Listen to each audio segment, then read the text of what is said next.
Chapter 19. Alicia watched as the sun started to shine through the hotel curtains. She glanced at the empty second bed and their packed bags on the chair. The conversation from the night before had been replaying through her head nonstop. She looked at her son, still sleeping peacefully, and felt a pang of jealousy. She took stock of what she knew. Her son could do magic. Sahdar could help her son with his magic. Sahdar himself was uncertain. She believed that he would protect her son as he saw fit, but she also knew that she was a horrible judge of people. His own track record was not very positive. Her son had managed before Sahdar had shown up, and that was before she knew about his gifts. They would leave. Once the decision was made, the anxiety decreased to a dull hum in the background. Now she could focus on practical matters. She got dressed and then woke up her son to do the same. Then she made sure they had picked up everything and grabbed their bags. She flung the duffel bag over her shoulder so the strap bit into her chest. Then she scraped her son's backpack on her back. They paused at the door. She glanced through the peephole, but it did not show much more than the railing outside the door. Some part of her expected Sahdar to be waiting for them on the other side, but either way, she knew they had to face it. So they walked out and let the hotel door click behind them. There were a few more cars in the parking lot, although it was still less than half full. The only people outside were a couple that were loading up their car. The car they had arrived in was not in the lot, but she did a quick glance in each one and let out a small sigh of relief when they were all empty. "I'm hungry," Kenny said, still half asleep. "Let's go over to the gas station and pick up something for breakfast." "But I'm so hungry. Can we get pancakes? Can we get some cereal? Can I have both?" He looked up with pleading eyes. It was then that Alicia really thought about how much Kenny had been eating. He had always preferred picking at his food more than eating it, although some of it made it in his mouth eventually. But the last few days he had eaten everything put in front of him, and most of her food as well. It was horrible timing for him to start to develop an appetite. "All right, we can go to the diner and see what they have." The street between the hotel and the diner was a 2-lane road. They waited for a car driving to the freeway from the gas station and then crossed. Alicia's heart started to race as they got closer, and she started to scan the booths through the window. There were a few families sitting in booths and a couple of men sitting up at the counter. None of them were Sahdar. A bell jingled as they entered the door, and a waitress greeted them. It was a different woman from the night before, although it was hard to be sure with the uniforms. "Go ahead and sit down anywhere. I'll be with you shortly." "Is there any chance we can order food to go?" Alicia asked. "Sure, here's the menu." She placed it up on the counter by the register. Alicia grabbed it and helped Kenny to sit up on one of the stools. She gratefully put the bags on the floor as she opened the menu. She became very aware of their situation when she thought back to the amount of money she had on hand. "Excuse me," Alicia said to the waitress. Mabel, according to her name tag, went to refill the men's coffees. She waited until Mabel was done and looking at her before continuing. "Is there a phone booth anywhere near here?" "I haven't seen a working phone booth in years," Mabel said with a chuckle. "Don't you have a cell phone?" "It broke. I was just trying to get a hold of someone that could help us." Mabel took a long look at her son and then down to the floor at her bags. "If you know the number, I can let you use the restaurant's phone." "I don't," Alicia sighed. "It was saved in my phone. You wouldn't by chance have a computer? I could look it up." "I'm sorry, I don't have much use for a computer here. There is one in town in the library, though." Alicia brightened at the answer. "Oh, that would be perfect. Can you tell me which way it is?" "It is just down the freeway about 10 miles. You can take the frontage roads straight there. Do you have a way to get there?" Alicia thought about asking if there was a riding service available, and then remembered how much money she had. Maybe she could have asked for a ride, but her mind kept reminding her that she didn't want to stand out any more than she already did. So she lied. "Yes, I have a car over at the hotel. I just didn't want to leave the bags in there to get stolen." The waitress paused, staring them over, and then shrugged and moved off to refill more coffee cups. Alicia looked through the menu. There was not much they could eat while walking, and the prices were a lot higher than she liked. When the waitress walked back over, she finally ordered 2 breakfast sandwiches and a side of pancakes. Alicia handed over more than half of their money, but they just had to get to the next town. Somehow she would find help. Alicia looked for Sahdar, expecting him to turn up at any moment. Every time she looked out the window and didn't see him, she felt a sense of relief, but it was short-lived. She immediately started wondering where he was. Part of her hoped that he had left them. Then she wouldn't have to worry about trying to get away from him. A smaller part of her wasn't happy at that idea. That part she didn't understand, so she decided she would try and figure it out later. She decided to chance the short walk to the gas station while their food was cooking, and she spent the rest of the money on water bottles, snacks, and gas station sandwiches. When they returned to the diner, their food was packed up in environmentally unfriendly styrofoam containers. "Can we eat now?" Kenny asked as they walked out of the diner. Alicia did another glance around to make sure Sadar was not nearby. In all, they had been up for about an hour, and she did not want to push their luck on him returning. She really wanted to get on their way, but Kenny's face was puffed up with frustration. It looked like he was about to break into a tantrum. "How about I cut your sandwich up and you can eat part of it while we are walking? If we find a good place to stop, we can sit down and eat it there, like a picnic." The frontage road ran along the freeway. There was just a field of browning grass between it and the diner. From the back of the parking lot, Alicia found a path that was worn down with bike and footprints. She started towards it with Kenny at her side, while she opened up the container and tried to cut one of the breakfast sandwiches with a little plastic knife. "Mommy, where is Sadar?" Kenny asked. "I don't know," Alicia said. "We are going to go for a walk into the town and find a phone so we can call Master Kang. We can see if he can come and pick us up." Kenny looked up at her in confusion. "But if we go back, won't the bad men get us?" "What bad men?" "The ones at the house that were screaming. Sadar can help protect us from them."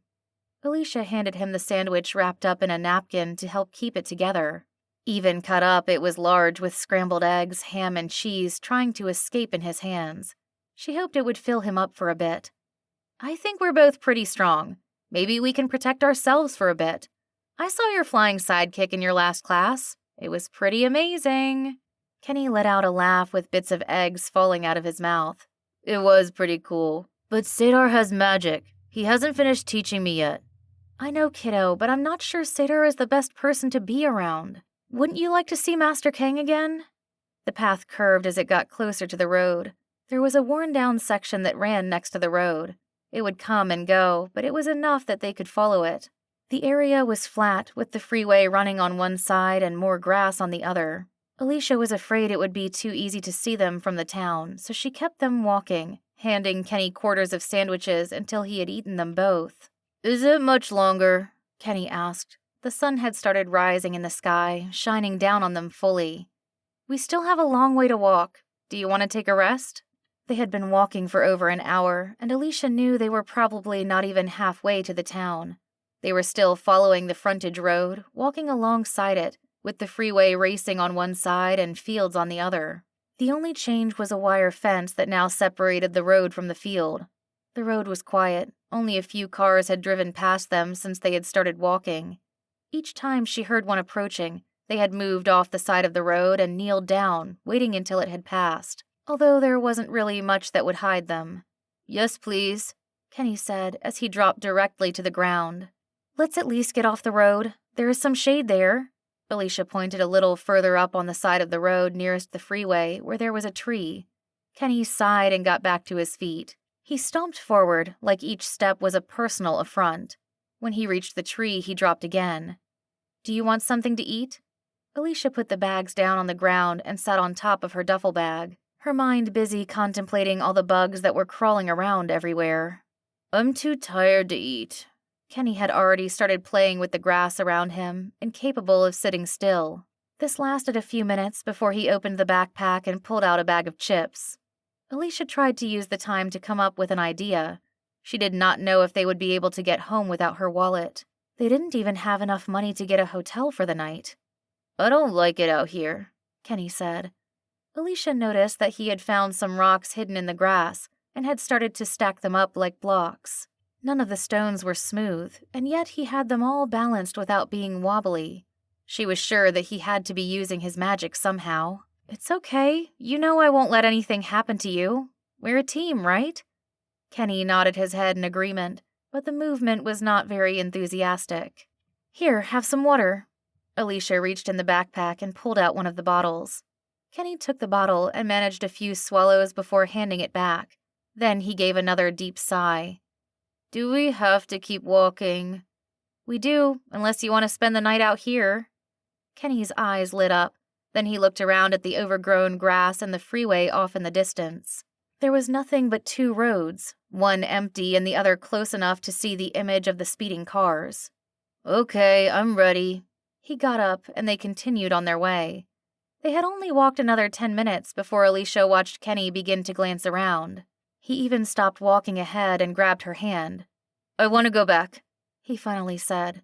It isn't safe, Alicia answered him. We're going to go find somewhere safe. Alicia started to notice a few small rocks rising off the ground. She looked around in shock while more began to rise off the ground. Are you doing that? Doing what? You know everything is going to be okay. It is still early and we will get to the town and find a place to stay the night. Then we will find a way to get to the Grand Canyon. Maybe we can even go camping there. She knew Kenny wasn't listening to her. Alicia looked around in shock as rocks began to float up from the ground, hovering around them until there wasn't a rock anywhere in 100 feet that wasn't floating a foot off the ground. She stood momentarily frozen before she shook herself out of it. Kenny. She went down on her knees and looked at her son. I need you to take a deep breath. Do you remember the practice that Cedar taught you? Yes, he whispered. His eyes were wide open, shimmering like amber, and beads of sweat started to form around his chestnut hair. His hands were clenched at the side of his thin frame. He looked so small and fragile, but Alicia noticed that there was now a layer of dirt and rocks that rose just above his sitting frame. Close your eyes and remember what he told you. Kenny closed his eyes, his hands now in tight fists at his side. Deep breath. You need to calm down. You control your powers. They do not control you. Except that Alicia could see that it was not helping. Small dust tornadoes had started to form around them. She could see 6 of them swirling around. It isn't working, Kenny said. It's too much. Tears fell down his face, and the dust tornadoes grew around them until each of them were over a foot wide. Kenny Bryant Henry, everything is going to be just fine. You've got this. Just let the rocks go. Her voice came out with a faked confidence. Her own heart was beating wildly as she looked around, trying to come up with a way to control the situation. The area was empty, the cars on the freeway driving too fast and too far above the ground to notice them. They were on their own, so she knew she had better come up with something. Then the tornadoes started heading their way, coalescing on them, and panic filled Alicia. She picked up her son and held him in her arms, trying to do her best to shield him as they were pelted from all sides by flying rocks and dirt. The impact started slowly at first, just the feeling of sand brushing against the skin like tiny pinpricks. Then it quickly picked up speed and intensity. The dust began to clog her mouth and nose, making it difficult to breathe. Then the dust turned to pebbles that began to pound into her back and sides until she collapsed from the pain, her body still wrapped around her son. Her skin was on fire, but the impacts kept coming until it was all she could think about. It's okay. You are safe. I am right here. You need to let the rocks down. Do you remember how Cedar taught you to let everything go? She tried speaking over the whooping of rocks. No! His voice moved from whispers to a scream. He threw his hands over his ears, pushing his head further into her body. I can't! He started to yell, the words lost in her shirt. She did not notice the arms wrapping around her at first, helping her to shelter her son. When they tried to pull him from her, she held on tighter, protecting her son. Kenny, do you hear me? You need to let it go. Let me help you.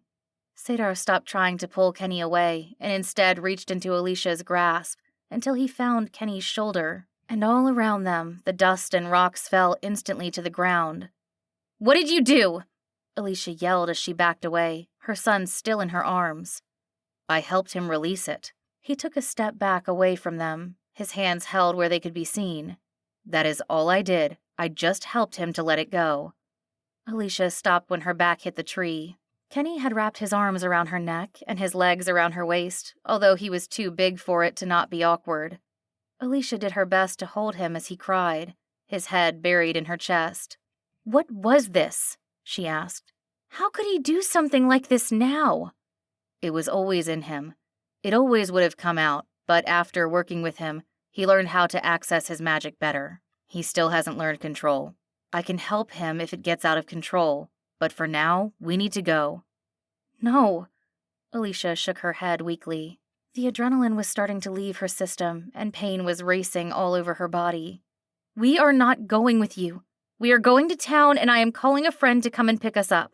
If you do that, whoever is after you will find you. If they are anywhere within 10 miles of here, then they will have felt that display of magic.